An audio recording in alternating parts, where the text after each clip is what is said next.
bem com vocês? Graça e paz. Eu sou Moisés Costa e nós somos a Igreja Batista em Joaquim Távora. Estamos aos cuidados do pastor Saulo Rodrigo. A aula de hoje está imperdível, mas antes da aula começar, iremos ter o nosso momento de oração. Senhor nosso Deus, nosso Pai, abençoa que essa aula possa vir falar aos nossos corações, porque estamos precisando ouvir, Pai. Que Tu possa ter misericórdia e abençoar todas as pessoas que estão passando por algum tipo de dificuldade, Senhor. Tem misericórdia de nossa nação. É no nome do Teu Filho amado que eu te oro e te agradeço. Amém. Rio Jordão, multidões procuram por João Batista. Batize-me.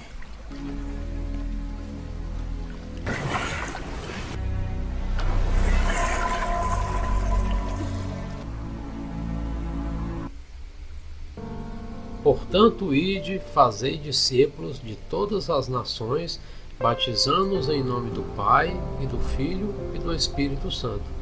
Mateus, capítulo 28, versículo 19. O Senhor Jesus, antes de ascender aos céus, deixou orientações sobre sua vontade.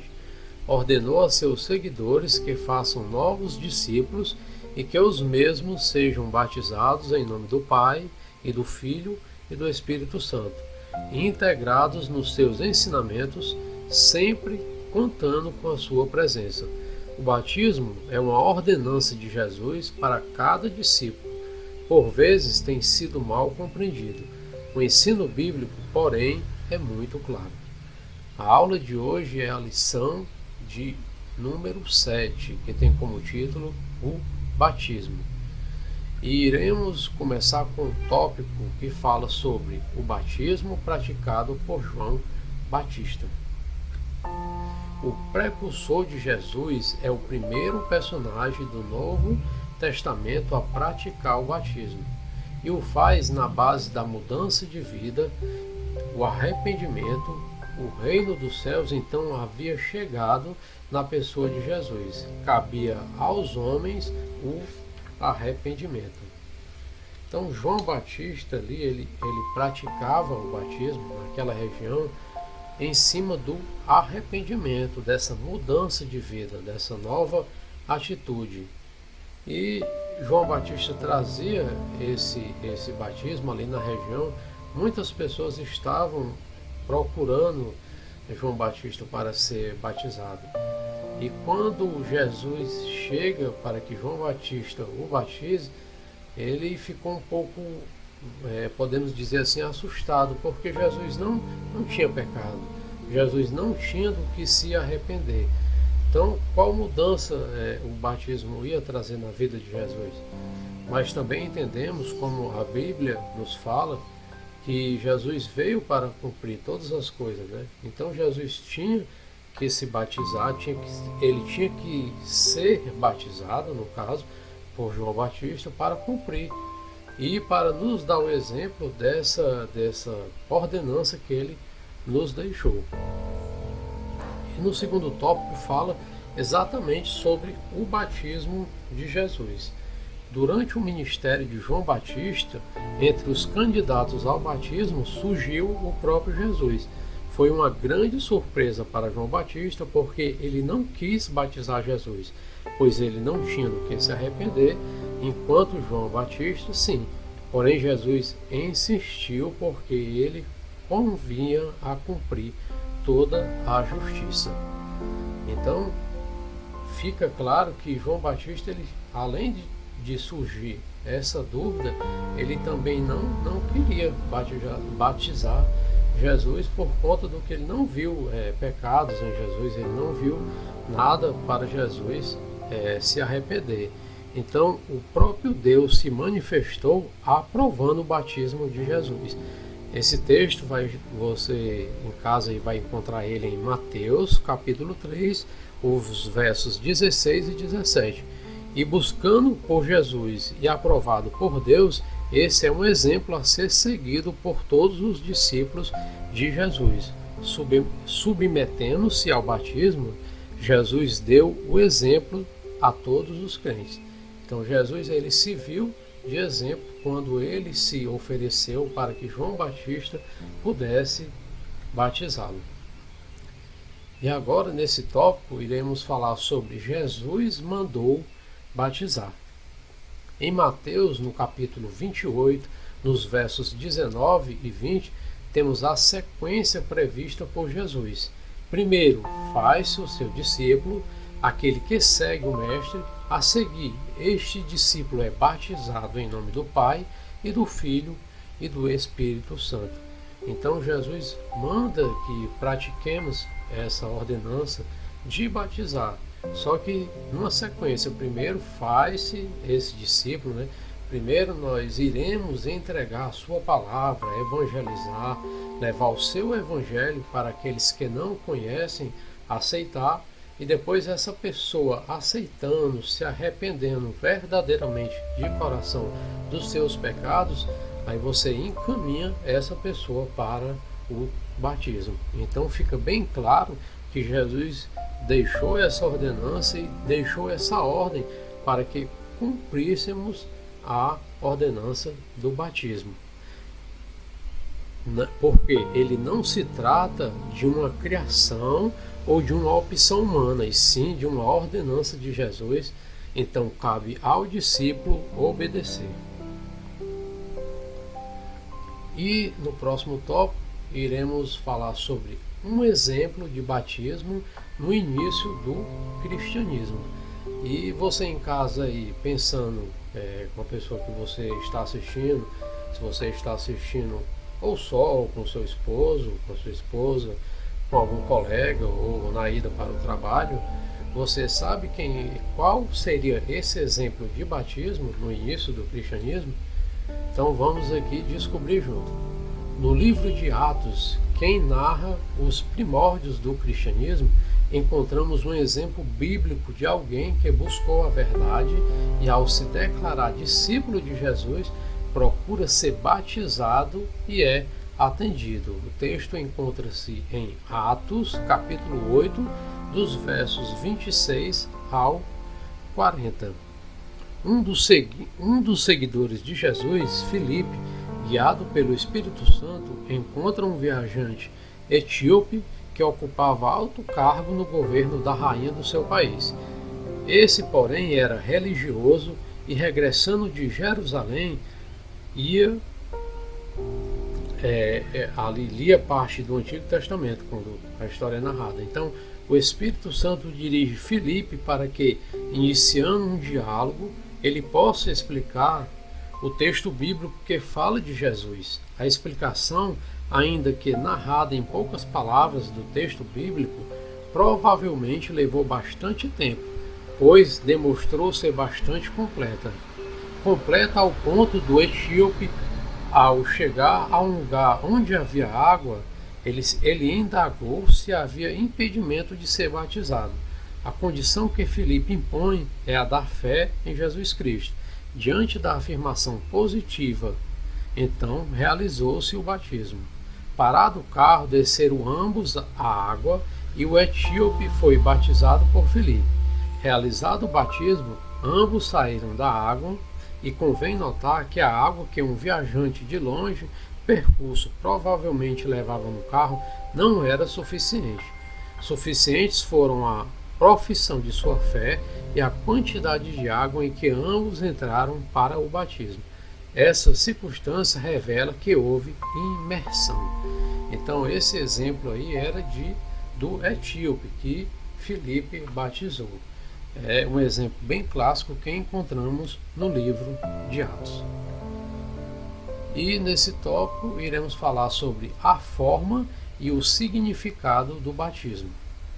O apóstolo Paulo, ao escrever aos Romanos, no capítulo 6, dos versículos 1 ao 11, ele interpreta o significado do batismo usando as expressões batizados, sepultados, unidos a ele na semelhança da sua morte.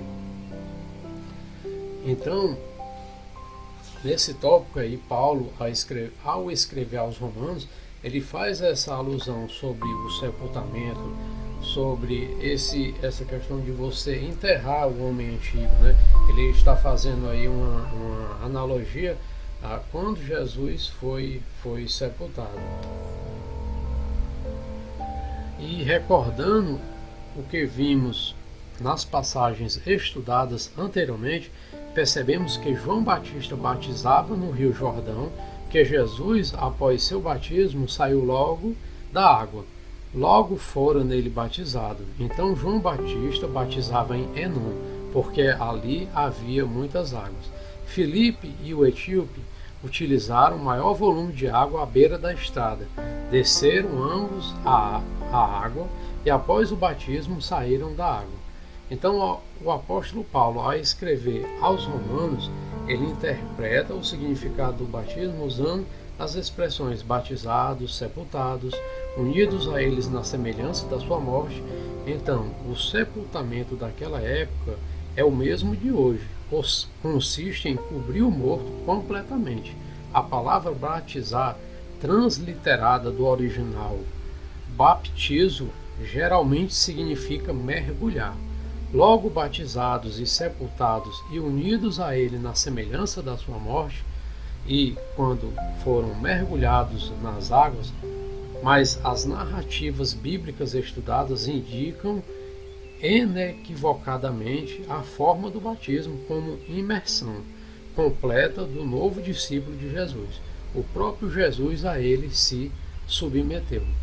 Então Paulo aí nessa leitura que fizemos, ele está querendo mostrar que esse batismo tem que descer as águas, tem que ser por essa imersão, você descer para que aquele velho homem pecador fique e nasça um novo homem com novas atitudes, com uma nova visão, com um novo modelo de vida. Então, para entendermos um pouco mais sobre esses dois modelos que falamos de batismo, vamos mostrar aqui. O primeiro modelo é o batismo por imersão, que é o batismo que se caracteriza pela imersão total em água. E o segundo é o batismo por aspersão, que nesse batismo por aspersão a água é borrifada, espalhada ou chuviscada sobre o batizando. Na prática, a aspersão é muito similar à efusão, na qual a água é derramada sobre a cabeça do batizando. Então, nesses dois modelos, aí você em casa rapidamente você sabe distinguir qual é o modelo bíblico e o modelo correto desses dois, você possa rapidamente aí responder. Dependendo da sua resposta, mas vamos aqui ao modelo bíblico. Então, no nosso modelo bíblico, de tudo que estudamos hoje na lição, o batismo que é o batismo correto e aquele que a Bíblia recomenda é o batismo por imersão, que é aquele que você desce totalmente as águas e que você nasce novamente, você sai das águas na realidade, uma nova pessoa, uma nova criatura. E estamos chegando ao final da nossa aula e vamos aqui ter a nossa conclusão, que é: o batismo a ninguém salva, tampouco a salvação dele depende. O salteador na cruz não teve tempo de ser batizado, mas foi salvo. Se algum não salvo for mergulhado, continuará sendo pecador perdido. O batismo é o testemunho do salvo, é o primeiro ato de obediência que Jesus pede a seu discípulo após o seu arrependimento. Então, na nossa conclusão da aula de hoje, nós chegamos a um seguinte denominador, que o batismo ele não salva, tampouco a salvação depende dele, mas entendemos que é uma ordenança de Jesus que Jesus deixou isso para que cumpríssemos essa ordenança, essa prática. Então, como salvos em Cristo, depois de termos confessado a Jesus e termos nos arrependidos de nossos pecados, então o nosso próximo passo é ser batizado para que possamos cumprir tudo que Jesus propôs para nossa vida. E o nosso pensamento de hoje, ele vai falar: o batismo é o retrato vivo do que se passou no coração e na vida do novo convertido. Então que você possa guardar esse pensamento e que você possa refletir um pouco mais nele na sua semana, aí na sua casa, onde você estiver, que você reflita um pouco sobre esse pensamento. E a aula de hoje chegou ao fim. Eu agradeço a você que ficou conosco, que aprendeu um pouco mais com essa lição de hoje, que falou sobre o batismo. Eu desejo a você que você tenha uma semana abençoada, que Deus possa transformar a sua vida, que Deus possa estar entrando na sua casa, no seu trabalho, na sua família, e que tudo o que venhamos pedir a Ele em oração e tudo o que façamos que seja feito para o Senhor, e que Ele possa nos dar uma excelente semana, e que possamos orar também por muitas pessoas aí que ainda estão sofrendo com a pandemia, né? Muitas pessoas perderam seus familiares, muitas pessoas estão doentes em leitos de hospital, e que possamos em nossas orações estar colocando essas pessoas para que Deus venha de ter misericórdia. E eu vou ficando por aqui. Até semana que vem. Deus te abençoe. Tchau.